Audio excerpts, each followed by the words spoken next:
నమస్తే అండి. నేను doctor Deepti, consultant at 49 fertility centre, Tirupati. So, న్యాచురల్‌గా గర్భం అనేది ఎలా వస్తుంది అనే దాని గురించి మనం మాట్లాడుకుందాం.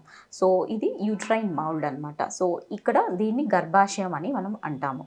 సో, ఈ గర్భాశయానికి అటువైపు, ఇటువైపు ఉండేది ఫెలోపియన్ ట్యూబ్స్ అని అంటాము. అండ్ ఫెలోపియన్ ట్యూబ్స్‌కి చివరగా ఉండేది ఓవరీస్ అంటే అండాశయాలు.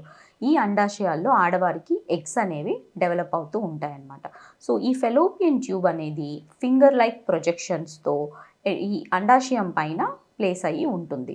సో, ఆడవారికి ప్రతి నెల ఒక అండం అనేది అండాశయం నుంచి విడుదలవుతుంది. సో, ఎప్పుడైతే ఈ ఎగ్ అనేది అండాశయం నుంచి విడుదలవుతుందో దీన్ని ఈ ఫెలోపియన్ ట్యూబ్ అనేది తన ఫింబ్రియా అనే ఫింగర్ లైక్ ప్రొజెక్షన్స్ ద్వారా ఈ ఎగ్‌ని క్యాచ్ చేస్తుంది. సో, ఈ ఎగ్ అనేది ఫెలోపియన్ ట్యూబ్‌లోకి ప్రవేశించి ఫెలోపియన్ ట్యూబ్‌లో ఈ మూడవ భాగంలో వెయిట్ చేస్తుంది. సో, ఇదే సమయంలో అంటే ఆడవారికి పీరియడ్ వచ్చిన 13థ్, 14థ్, 15థ్ డే టైంలో ఈ ఎగ్ అనేది విడుదలవ్వటం జరుగుతుంది. సో, ఆ సమయాల్లో భార్యాభర్త కలిసినప్పుడు భర్త యొక్క వీర్య కణాలనేవి గర్భాశయం యొక్క చివరి ప్రదేశంలో వెజైనా అంటాం. సో, ఇక్కడ డిపాజిట్ అయినప్పుడు ఈ వీర్య కణాలనేవి ఇక్కడ నుంచి ప్రయాణం చేసి గర్భాశయంలోకి వెళ్ళి అక్కడ నుంచి ఫెలోపియన్ ట్యూబ్స్లో మూడవ భాగంలోకి వెళ్ళి అక్కడ ఆల్రెడీ రిలీజ్ అయ్యి వెయిట్ చేస్తున్న ఈ ఎగ్ని ఈ స్పర్మ్ వీర్యకణం అనేది మీట్ అవ్వటం జరుగుతుంది. సో, ఎగ్ అండ్ స్పర్మ్ అనేది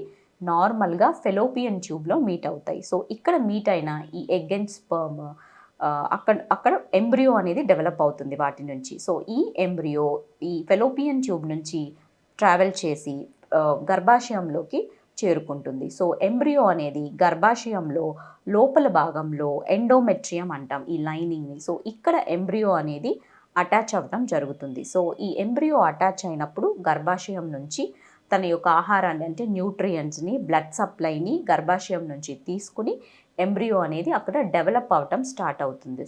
so this is the way how a women conceives naturally. Thank you అండి.